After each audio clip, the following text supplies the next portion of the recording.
You said Dada is still there. Every time, whether I scored 100 or a Sachin scored 100 or a Rahul scored 100, the scoreboard said India won. Let the kids know and the families know that one of the best ways to get a good education, go to a good school and a good college anywhere in the world is if you play a sport well.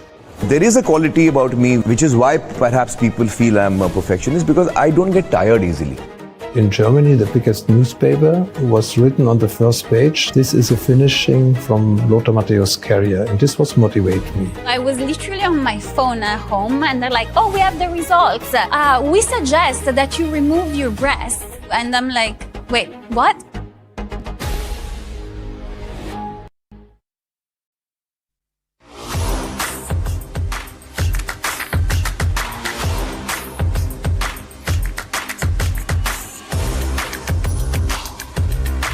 This is India's #1 news network, and you're watching News9. News as it should be.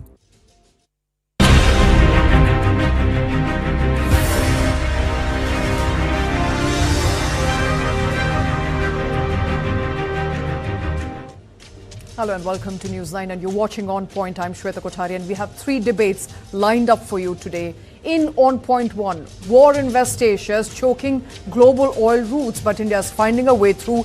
From Hormuz clearance to rerouted crude, Delhi is actively securing its energy lifeline. And on our second debate, a major power vacuum has opened up in Iran after killing of Ali Larijani. The big question now is who takes charge in the middle of the war? And finally, 9 lives lost, including children, in a fire that turned a home into a death trap. The focus is not just on the fire, but the failures and the lapses that killed innocents. And all that and more on the show today. But first up, here's a look at the headlines we're tracking at this hour. US President Donald Trump warns of fishing off Iranian terror state in stern message to non-responsive allies. Supreme Court questions Mamata Banerjee's presence during ED raid at IPAC premises, calls it an unusual situation, asks if central agency can be left without remedy in such circumstances. An Indian flagged vessel Jagladki arrives at Gujarat's Mundra port. Cargo vessel carrying over 80,000 tons of crude oil safely sailed out of the UAE a day after attack on Fujairah port. Government assures there will be no increase in prices of petrol and diesel, adds India has 16.3 lakh metric ton of crude oil in its reserves.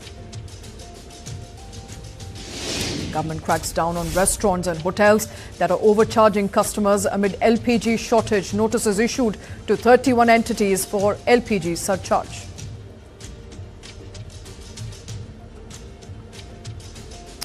And our top story at this hour comes by the way of the ruckus that West Asia is going through and how India is successfully navigating those turbulent waters. 17 days into a volatile war in West Asia, India may have just secured a crucial breakthrough.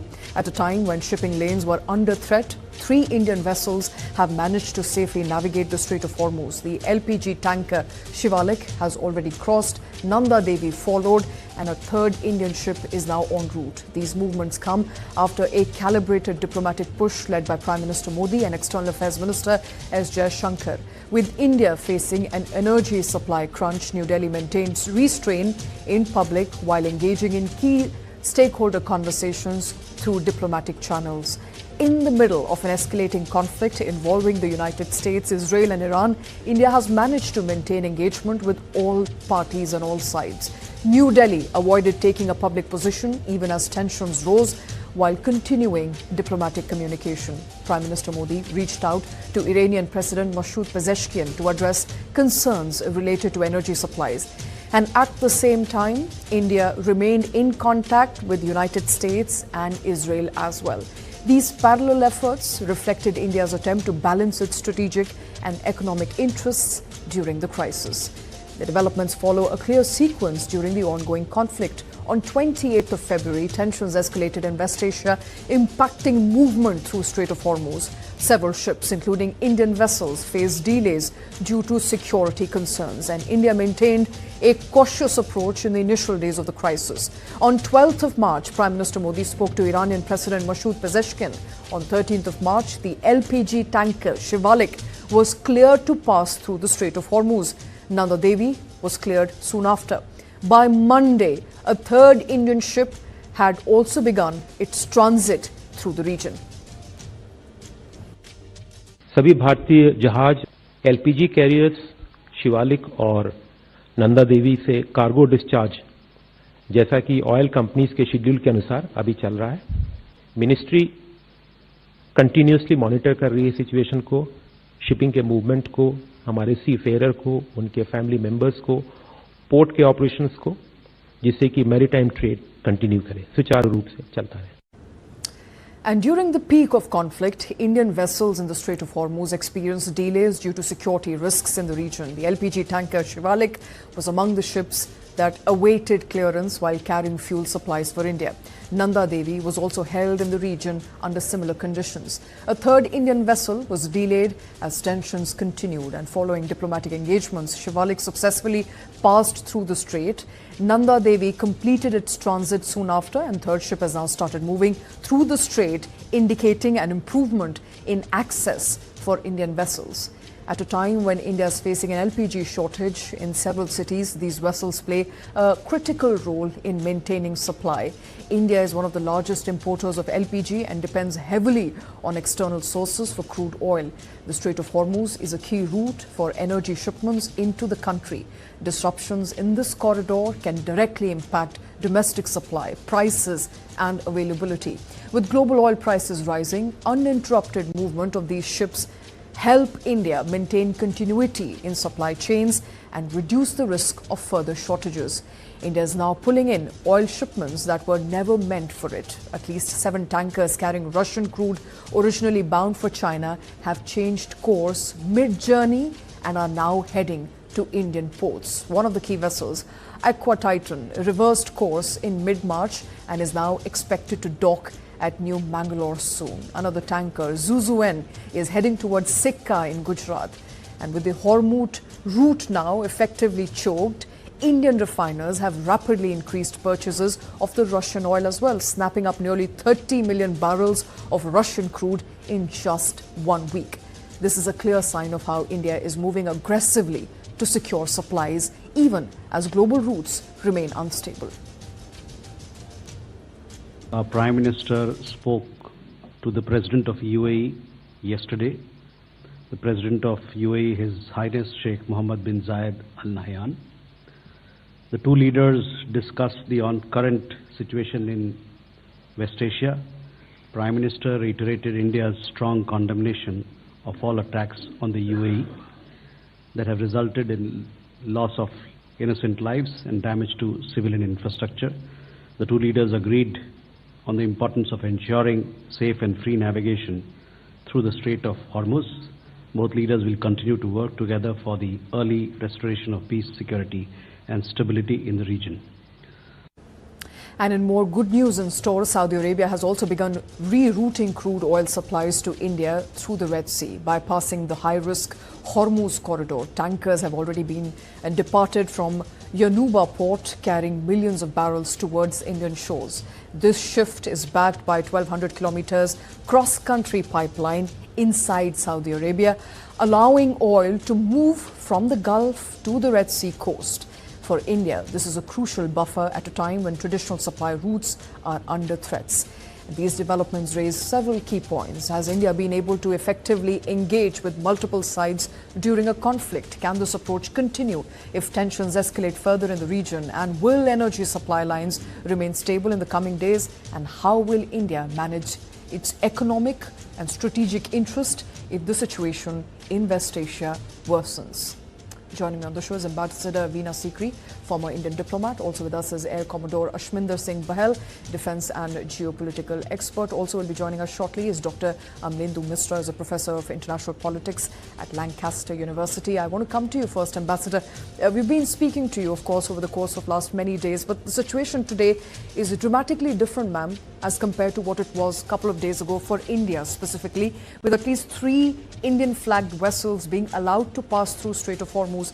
Would you consider this an initial win for India's diplomacy?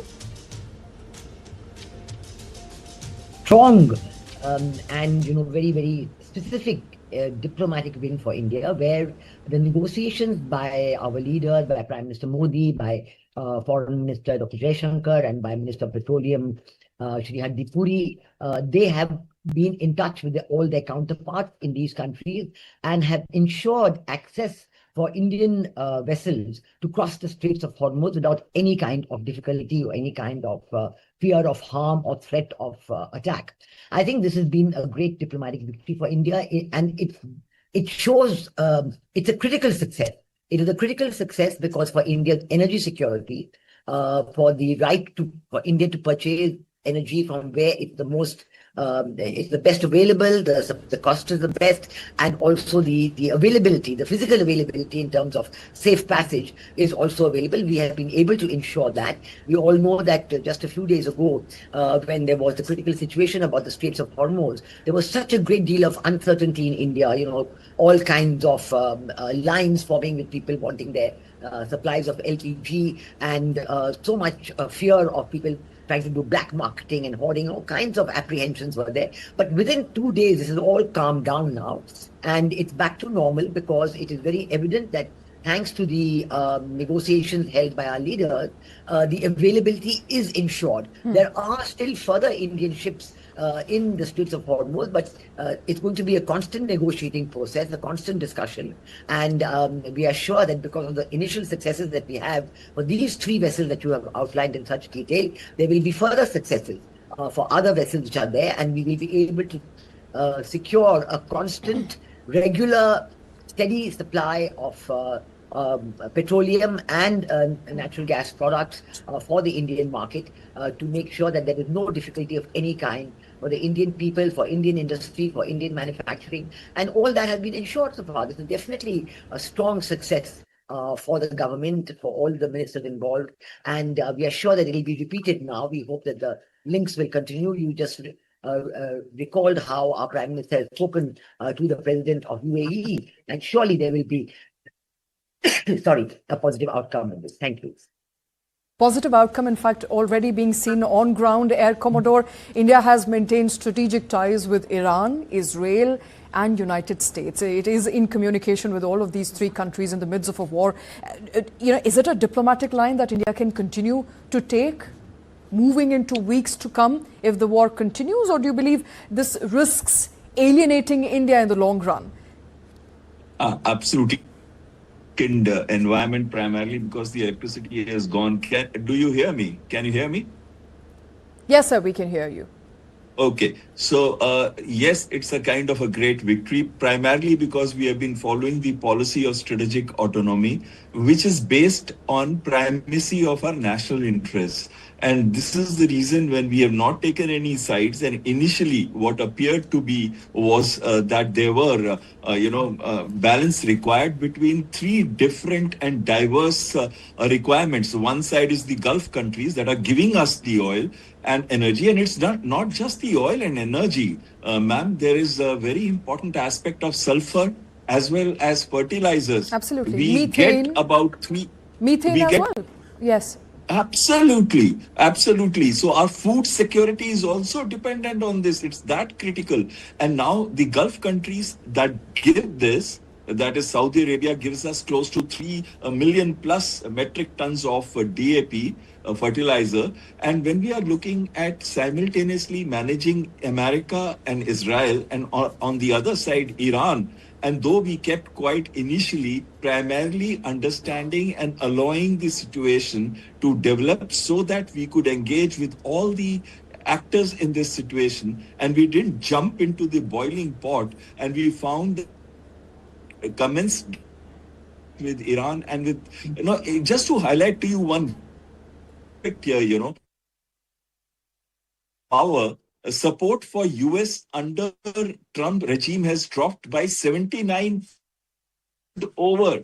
And at this period of time, if India's support has increased, whether it was Russia-Ukraine war or whether it is the midst of a fiery Iran war that is continuing, we have been able to get 3 ships out, which means 2 from the west and 1 from the east. And 23 may be still, 25 may still be there. But the point, and very important point, is that we are able to get out after China and Russia. We are the only third country, whereas nobody else is able to get out from there. And it's not just this. We are talking from the BRICS side with the Sherpa summit, which was conducted on I stand corrected, on 12th March. We were discussing at the secretary level, Ministry of External Affairs, Secretary Relations was talking to both UAE as well as Iran. And right now, there is the hottest war going on between the 2 countries. Right. And we are talking with them simultaneously in a dialogue, and that too involving. All right, I think we've lost the line there with Air Commodore, but Ambassador Sikri, I think, Air Commodore also referring to India's diplomacy, which to a lot of naysayers in the very beginning appeared to be a diplomacy of keeping its own distance, analyzing their position, knowing that Iran and US and Israel, all 3 countries that India have great ties with, are now currently at war with each other. And I think it's paid off, as we discussed initially. But I have to ask you, is this a one-off success, allowing at least 2 ships to pass through Strait of Hormuz, so coming from the west, 1 coming from the east? Or could there be sustained access? And if there is sustained access, would Iran look for some kind of quid pro quo? First of all, it is a success in the sense that, yes, this time they have allowed 3.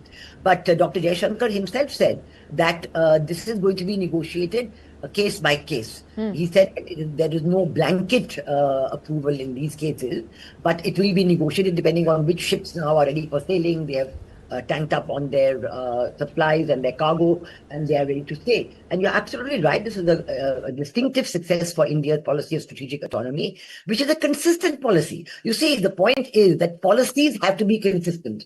India's policy of strategic autonomy has been consistent for the last absolute 10 years and more. We have always maintained that we are going to talk to all sides in the matter, and we will take a decision in each case depending on that particular issue at that time.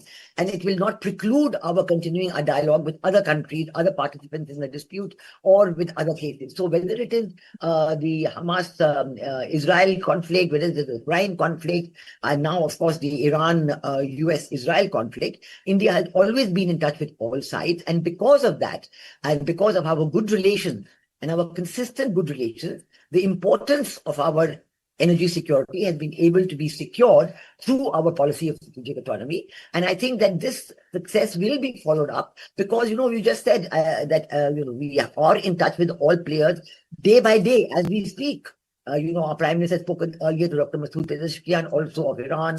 Our External Affairs Minister has been in touch with the Foreign Minister of Iran, Mr. Arakchi. And similarly, Prime Minister and Dr. Jaishankar have been in touch with the leaders of all the Gulf countries, one by one, explaining the situation, saying what is our view on the situation which is there, and pushing always for dialogue and diplomacy, calling for a cessation of hostilities, requesting that nothing should be done which will further exacerbate the hostilities and the situation. We do know that the situation is getting worse. There are massive strikes today of various Iranian targets, and we do know that the Americans are saying that they're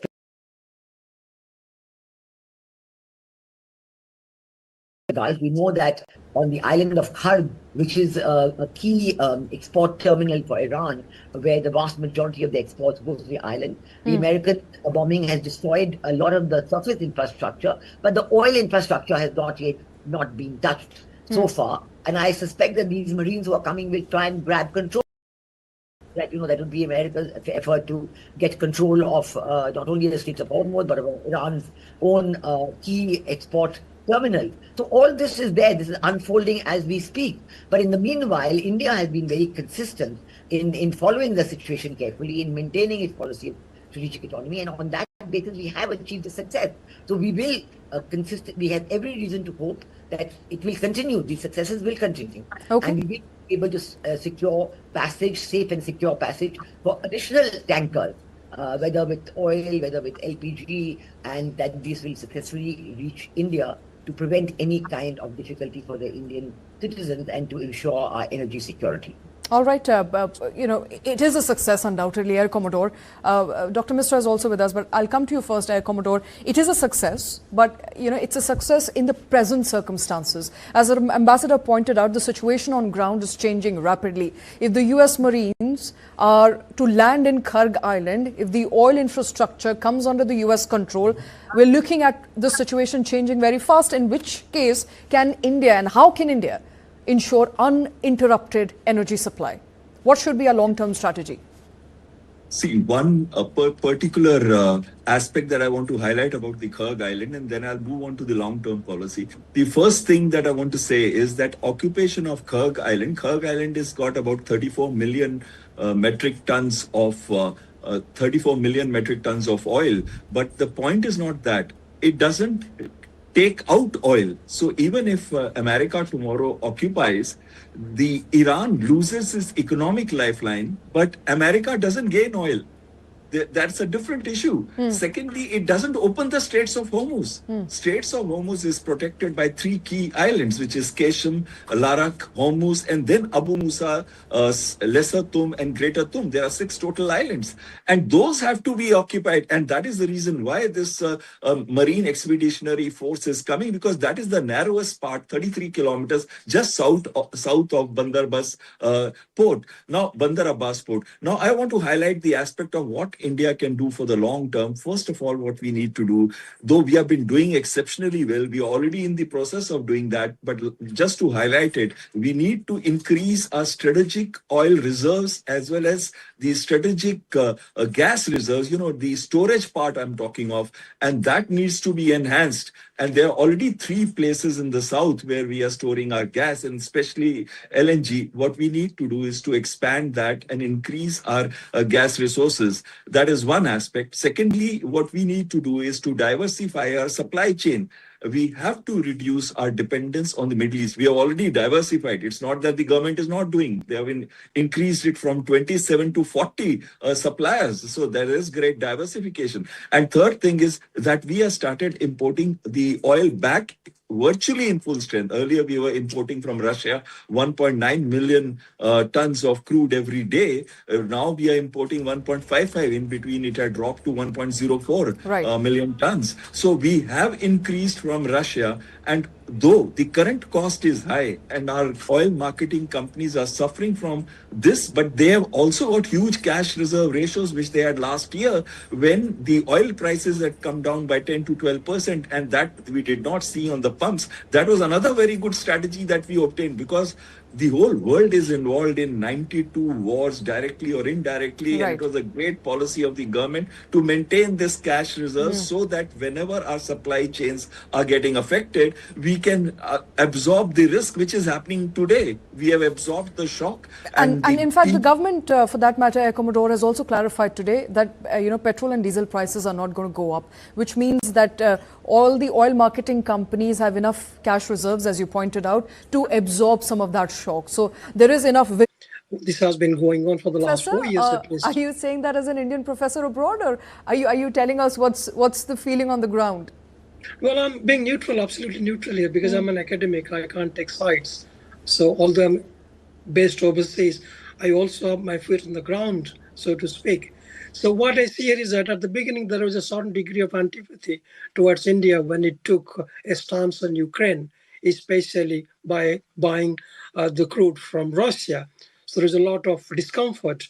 And the Foreign Minister of India justified it by suggesting that we are independent in terms of our energy sovereignty. We are a rising power, so we can do what we want to do. So we have permanent interest and we don't have any permanent enemies. So now, if you look at one of the arguments that is being pushed forward by New Delhi, is that it is following something called value-based realism. So value-based realism implies that it doesn't want to be sort of pointing fingers at anyone. And what is very critical here to realize is that India hasn't condemned the attack on Iran. India hasn't condemned the attack by Iran on Israeli and Gulf interests. And India hasn't even condemned the killing of the supreme leader, Ayatollah Ali Khamenei. So this goes into suggest that India is sitting on the fence, and it sort of so far has been very successful in reaping the benefits. But that might change very fast if United States, quote unquote, it does get a stronghold on the Iranian waters, or if the war goes in favor of United States, then it might sort of start laying down the rules, and whether India would be in a position to wriggle out itself from the situation that it will find itself is anybody's guess.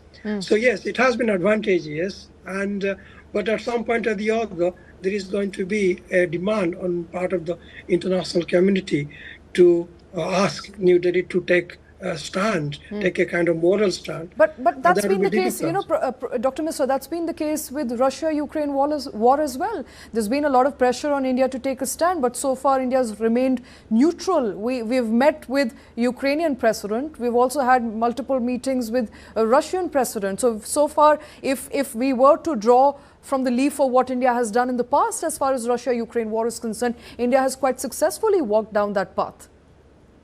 Well, the advantage is that we live in a kind of non-rules-based international order where everything goes. So at this particular juncture, it pays to not be siding with any specific power. So neutrality is a very big asset at the moment, and India has that one. Because of its neutrality, is approachable to Israel, approachable to Iran, United States, Russia, Ukraine, and everyone.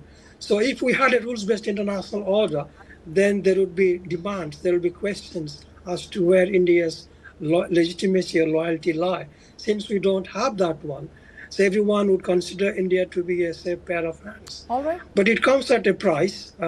You cannot sort of play everything to your advantage in the long run, because people are going to call you out at some point or the other, and that is the biggest risk. You know, not that it matters really, because if people are to call you out, but that doesn't feed the 1.4 billion people in India, and I think so far India has played the cards to its advantage and taking care of its own internal needs, and if that's the diplomacy India is going by, I think it works for all Indians. As long as we have enough gas at home, our needs are taken care of, there's enough medicine, there's enough and more of crude oil. All of that is what we need at the moment. I think we're staying away from that war, and we've maintained that neutrality for a very long time, from Cold War since now. But that's all the time I have on this debate. Ambassador Veena Sikri, Air Commodore, as well as Dr. Misra, thank you for taking time out. Thank you for joining us.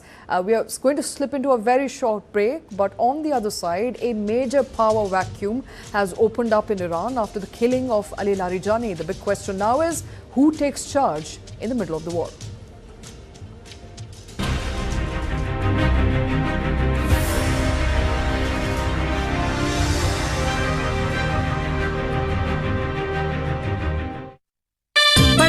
खेलता है झूलता उछलता